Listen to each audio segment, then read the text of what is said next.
Welcome to the Dance Studio Empire podcast business series.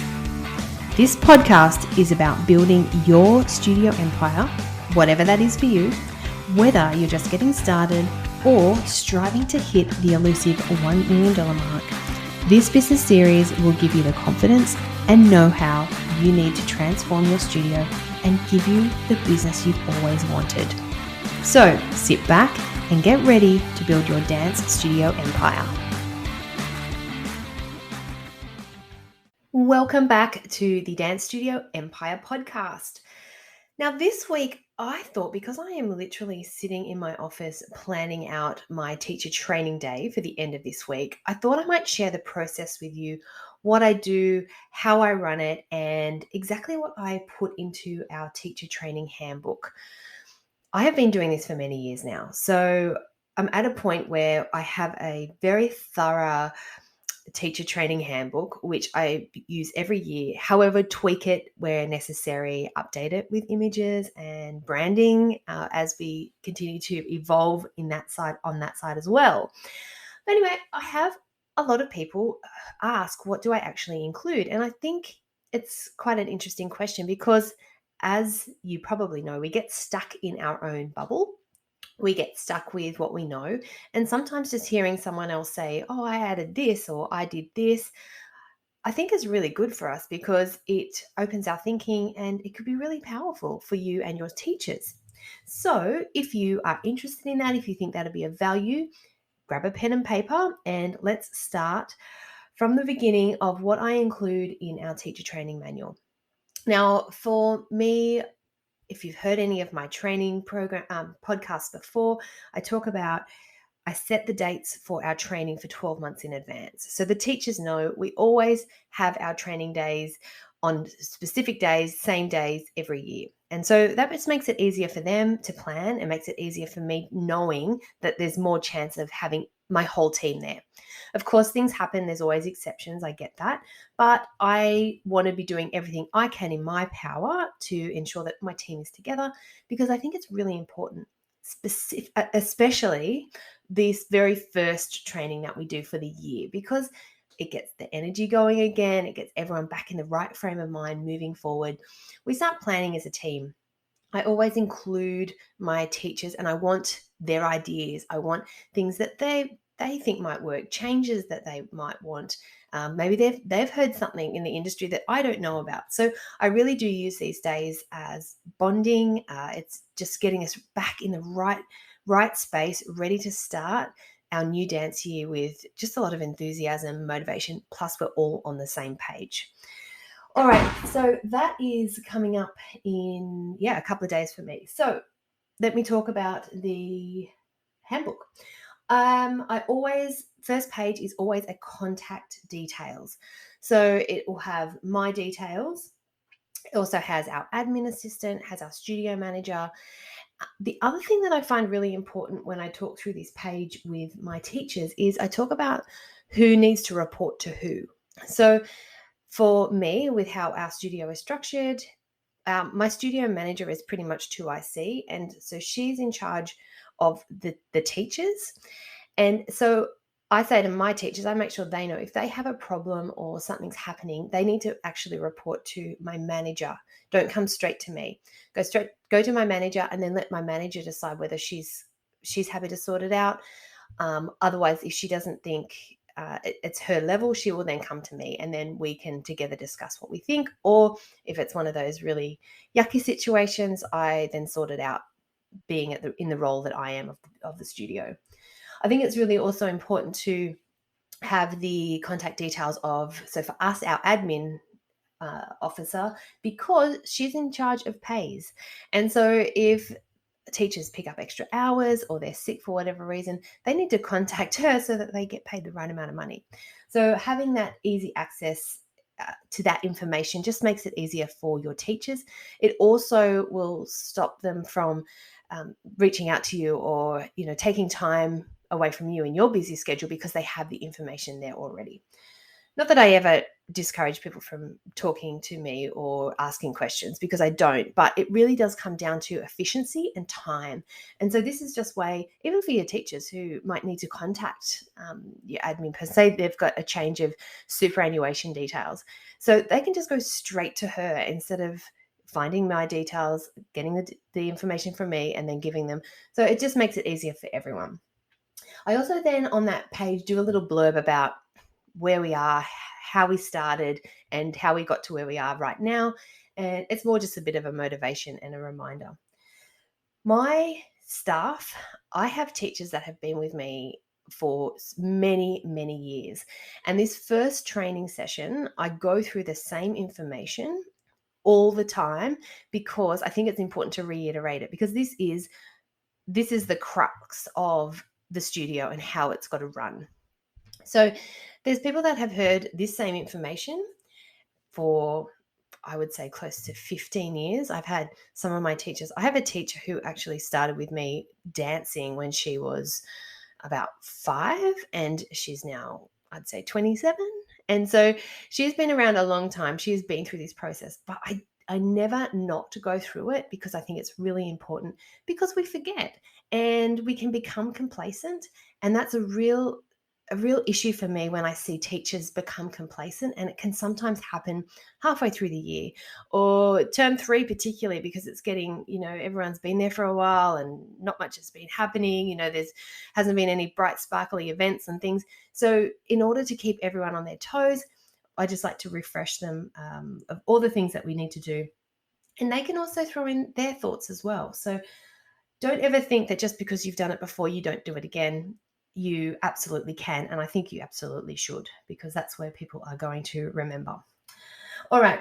Now, moving on. So the next thing that I include, the very first thing is I go through our studio core values and then our teacher and staff values. Over time, these have definitely changed and evolved. These ones that we'll be talking about on Friday are the ones that we've had for a couple of years now.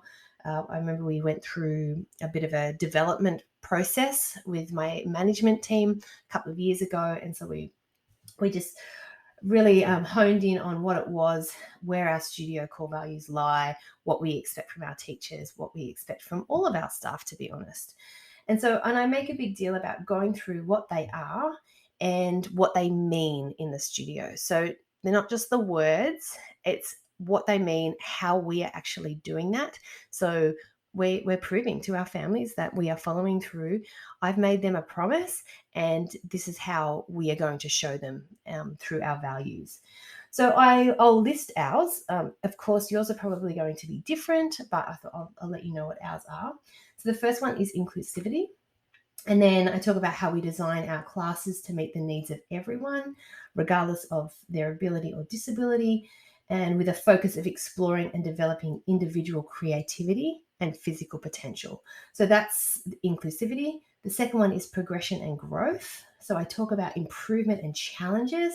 So although we're catering to everyone's skill level, we do focus on making sure that they improve within themselves and they grow within themselves. We really encourage that. Third one is nurture and kindness. My studio, we're focused on developing the whole child. Okay, we talk about building self-confidence. We talk about self-esteem in a supportive and positive atmosphere. And I remind my teachers, so this is why it's really important that we're using their names. We're making eye contact. We're finding ways to connect with every single child. Number 4 is communicate and convenience. I run my studio in a way that is as convenient as possible for the parents, because I know, being a busy working mum, that is something that I value a lot in other businesses. And so I try to emulate that to our families as well. And communication, keeping families up to date with what's happening, upcoming events, and the progress of their dances. So we have different ways that we do reports, and we do certificates, just so parents are aware of the progress of their dances, as well as events that are coming up, because you want them in the diary, because everyone is so busy. There is a lot going on. So if you can have priority in someone's diary, then they're more likely to just turn up and not cause issues about having something else unclashing. And the fifth one is continual education. So sharing our learning, teaching life skills through dance, continuing to educate ourselves and strive to become better. So not only are we educating our students, but I am a strong believer in educating our teachers and for them to continue in their own development. And that could be different areas of interest. So one of my teachers is who does our acro classes. We're trying to find trainings that she can do that interest her. My studio manager, I'm wanting her to do different sort of extension training. And it doesn't even have to be specifically for the industry and dance stuff. It could be outside of that. So it could be leadership, it could be communication, things like that, but very important. Excuse me. And our teacher and staff values. And so I have 7 of those as well. I'll quickly run through those. So first one is just to be wow, to exceed expectation in everything we do. Just be wow. It's not hard to impress people these days. So yeah, number 1. Number 2, lead innovation. So I encourage to think creatively, develop new programs and better ways to teach. Again, it's just continually evolving. Number 3, education matters. So always continuing to develop both themselves and others. Number 4 is just to make it happen. So taking responsibility and be outcome orientated. So work out what it is that we're trying to achieve and make it happen. Number 5 is come from the heart, which is just being compassionate, respectful, and humble. Respectful is a big one here. Number 6, become the world's best practice. So that's just basically understanding and drive world-class outcomes. So that's staying on top of things, making sure we are doing our absolute best to serve our people. And number 7 is just be happy and have fun, because we have to keep it in perspective where dance lies for our families. And for us, it being a recreation studio, it's about fun, it's about community, it's about friendship. And so it's really important that we make sure we hone in on that. Okay, so they are our values. Next thing in my teacher training handbook is I go into the first class of the year that each of our teachers are going to be running. Now, as I said, I do this every year and I talk about that first class because the first class is pivotal. It can mean the difference between someone staying for 10 years or them going somewhere else and staying somewhere else for 10 years. In it, I talk about being prepared, having a plan, music, clearly explaining expectations, preparing for various skill levels in the class. If you've got a group of new dancers that are coming for the first time to your class, there may be some who are really great. There may be some who have never put dance shoes on before. So you need to be prepared for that. Your teachers need to be prepared for that. As you get to know the students, establishing your expectations and your boundaries in the classroom, scanning the entire room when communicating with the students, because it's easy to sometimes just be attracted to the ones who are connecting with you. It's easy if they're listening, but we have to try and get beyond those ones and try and draw in the ones who are shy, the ones who are feeling a little bit anxious. We need to, as a whole, we need to draw them all in. I have a big thing, and you can ask my teachers, about learning the dancers' names. It is the quickest way to establish a connection and basically have your students listen and do what you want them to do. So make it a priority. What I used to do when I was in the classroom is if someone new came in, I would actually write their name down. So not necessarily how it's spelled, but how it sounded. So if I had some tricky names that wouldn't just roll off my tongue, I would actually write it down how it was said to me, is how to pronounce it. And then I would have that on a piece of paper each time I come back to the class. So after a few times, I knew how to pronounce it correctly. And that way the child was in, because I knew who they were. I was pronouncing their name correctly. And I still to this day think it's one of the most important things. And then if you're super clever, knowing the parents' names as well is another big thing, which will make a big difference as well to the connection with your families. I talk about arrival time. I talk about once you are in the classroom, starting on time, how I actually expect the first 5 minutes of the class to run, talk about their what I expect them to be wearing in the classroom. I talk about ways to communicate. So different conversations that you could be having or different things that can be said to your students. And this is just also a way of encouraging others to hear what you're saying to someone who may be doing something right. So you're saying, oh, for example, I love your ballet bun, Susie. You look like a real ballerina. So others are hearing that and thinking, oh, well, next week I'll definitely have my hair in a ballet bun. And you could use it for anything. It's like, thanks, Susie, for always being here early. Now, I know it seems silly, but it's just another thing that I'll be like, oh, well, maybe next week they'll say, oh, thanks to me for being early or things like that. So I talk about the language that we use a lot and how powerful that is in the classroom. And I go through a whole lot of scenarios. I go through a whole lot of quotes, ways to say things and ways that aren't effective. So don't say it that way. Go through that in a lot of detail. Also in this, I talk about just the mobile phone rules within our studio, what that is for us. Talk about being professional. I talk about just not having personal phone calls for themselves, which I know most won't, but I still say it because how can I expect them to, if they do it and I say, what are you doing? Well, they're like, oh, I didn't know. So that's why I make sure I just say everything, even though most of them would know that. Talk about the photography and student information. So if they're the rules for us with taking photos of kids in the class, the rules for privacy, if they know something about that, we have our own set of rules, and I just make sure that they know what that is. And that's really important, obviously, with our child safety stuff as well.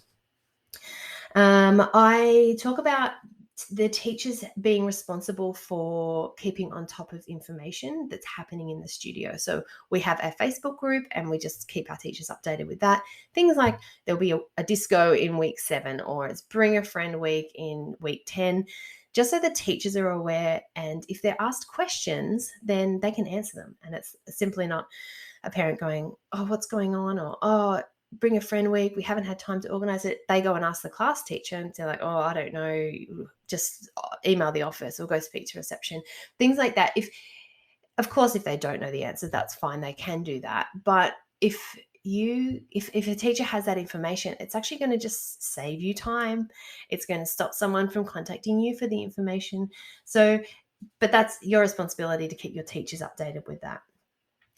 I talk about things like relationships with students who are possibly at 18, legal age, going out. Talk about the pros and cons of that. I talk about getting close with parents who try to latch on to some teachers. I talk about their relationship, even accepting them as friends on social media, things like that.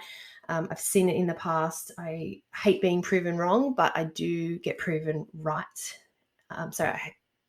I do get proven right, and sometimes, which I don't like that, but it is the facts that if you have a parent who is latching onto a teacher, there is usually an ulterior motive with that parent, even if they're not quite aware of it. But all of a sudden, they can start manipulating that particular teacher, or making them feel responsible or guilty. Anyway, I think that's pretty much a whole other episode, but it is something that is very important, and I say it every year that we do this training.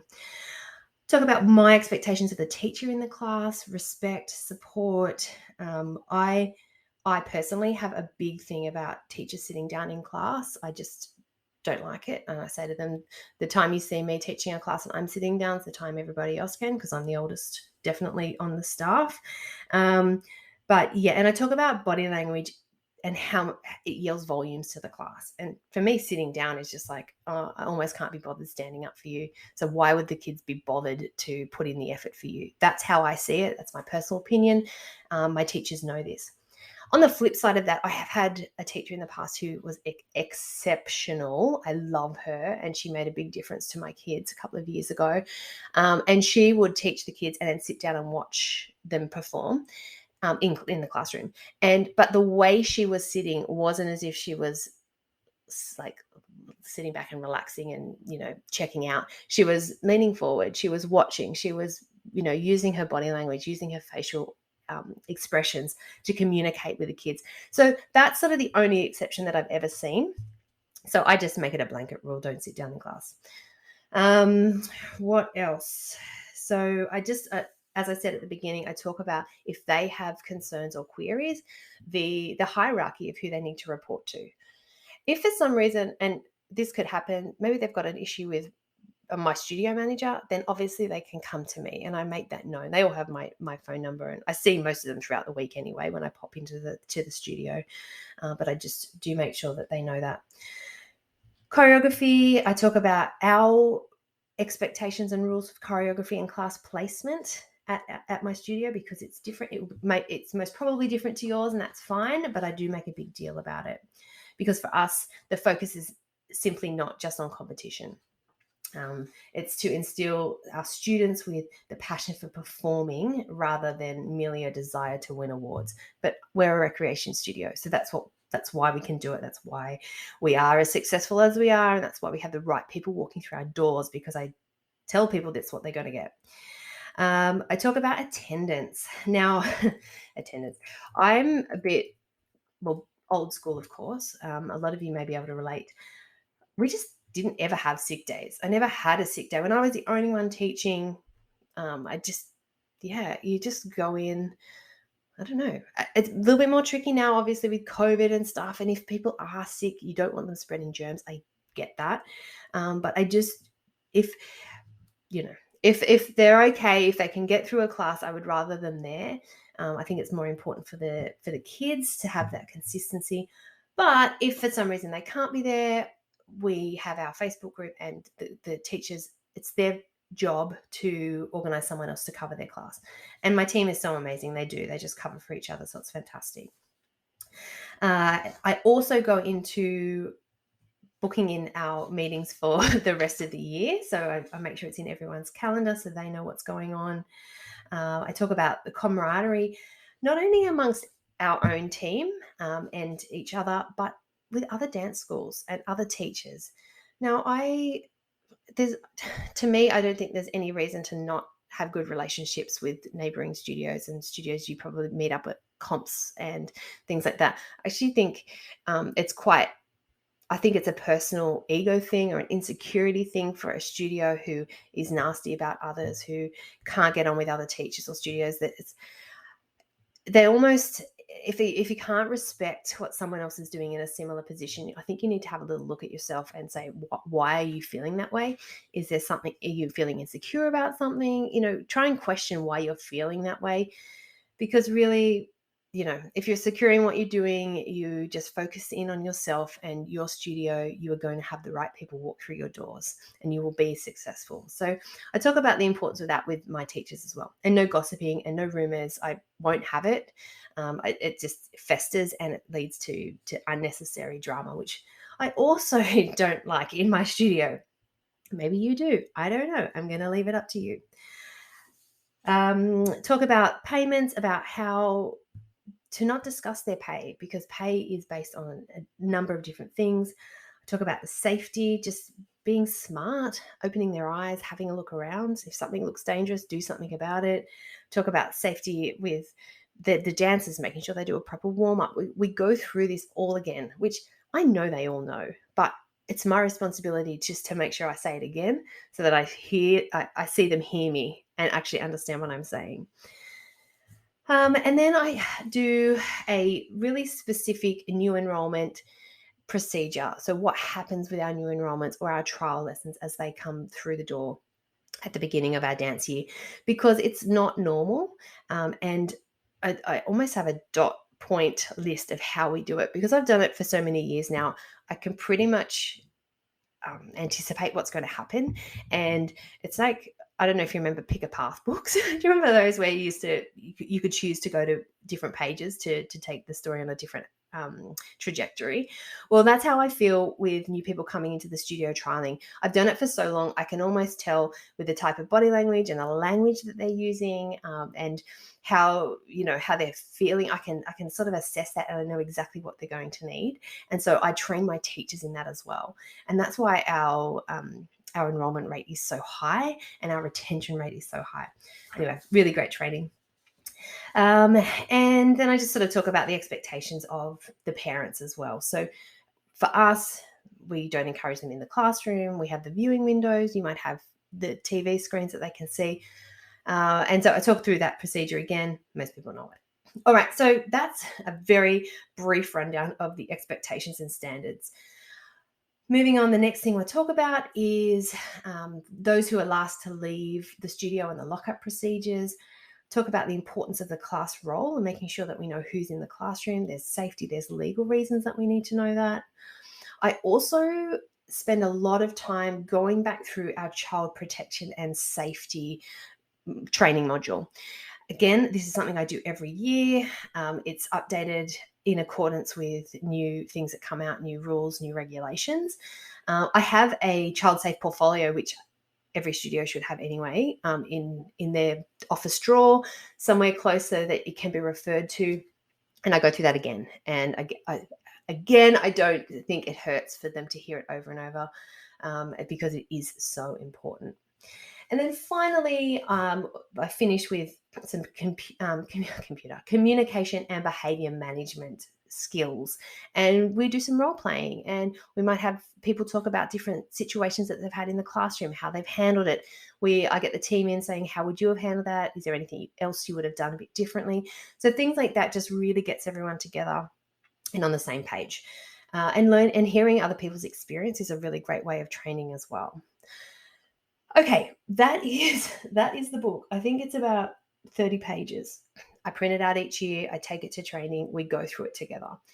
There are places where they can write their own notes in, things like that, suggestions throughout the year. We also talk about our future performances coming up and talk about, if they've got ideas they want to share, theme ideas, things like that. Just get them really involved in the conversation, feeling like their opinion matters, because it really should. And that's the secret to a cohesive team, is just listening and being respectful for that. Few little points before I finish up. I always try to be as respectful as possible of their time. For them, being at my studio is probably not their number one priority, although it is for me, obviously, because it's my business. It's probably not for them. They probably have family or friends or things that they do that they love, maybe even more than being at your studio. I know it's hard to believe, but yes, definitely. And so I try to be respectful of their time. I'm not going to keep them unnecessarily long. I don't want to bring them in unnecessarily on days where they could be home with their family. So that's why I structure our training so specifically and have it set out. So I'm being respectful of that. And then they're more happy to come, and it's not like a drag. Oh, I've got to go to the studio again. Oh, I've got to do training again. So little things like that make a big difference. The other thing that I try and incorporate on these days is a practical element. So whether we've got a new program that we're introducing, whether I want to refine things like maybe our preschool program or our acro program, but I don't necessarily run those. So I will get one of, my head of acro, I get her to come in and she workshops some things with the teachers. I get one of my studio manager did the PBT course. And so she comes in and shows some skills and techniques to the teachers as well that they might be able to implement in some of their classes. So I try and change it up a little bit. We do, a bit of practical, we do some sitting down talking, but we also do some eating. So I make sure that there's food, snacks, or lunch, or depending on the time of the training, we might go out for dinner and I'll shout them dinner or fancy lunch, whatever it is. I make it as a pleasant experience as possible for them. So that is, in a nutshell, that's what we're doing on our training days. To finish up the day, I will always have photos taken. And so I ask my team to bring uniform. They can bring nice clothes, as well as just normal workout clothes. But we do photos, we do action shots, we do group shots all around the studio. I think it's important to keep that fresh. First of all, to post it on social media so you can keep your families updated and let them know that you get together and you do training and you're bonding and planning out things for their child who are about to come to your studio. But also good for marketing purposes for your website. You might be able to update your teacher pages and their bios, things like that. Keeping fresh photos of them up to date, I think is really important. So that is another thing I do let them know, so that if they want to do their hair and makeup, they absolutely can. And most of them do, even though they're absolutely gorgeous without that. That is it for my teacher training. Every week, the one thing that I do make sure we do as well is we book in a date for our end of year Christmas party. So it seems, and it can change, but what we do is we just make sure we put that in so the girls and the guys who are teaching know that we have this date locked in and we are going to be going out after a successful year and we are going to celebrate. And so I think that is also really important as well. All right, I must get back to planning, and I hope your start to your dance year is super fun and exciting, and you've got lots and lots of trialers coming in and new enrollments. It feels like a good start of the year. This time last year to me didn't feel so good. I felt like we were sort of coming back off the back of such an exhausting couple of years that it was a bit of a struggle to get momentum going. Hopefully you've had that break over Christmas and you're feeling good and you're ready to get going. And it's a really great way to get started is just by building up the momentum with your teachers, that camaraderie, and get started on a strong foot. All right, that is it. Have a super great week. I hope everything falls into place for you. I will be thinking of you. I will be cheering for you on the sidelines. Feel free to let me know how you go. And I will be back this time next week. Hey, studio owner, if you are ready to have classes so full you need a waitlist, an incredible team who are exceptional with your dancers, or simply generate more revenue for your studio, then I want to invite you to join Dance Business Academy. Now, whether you are just getting started or striving to hit the elusive $1 million mark, Dance Business Academy will give you the confidence and know-how you need to transform your studio and build your dance studio empire. Just send me an email to info@danceteachercentral.com and I'll send you through the details.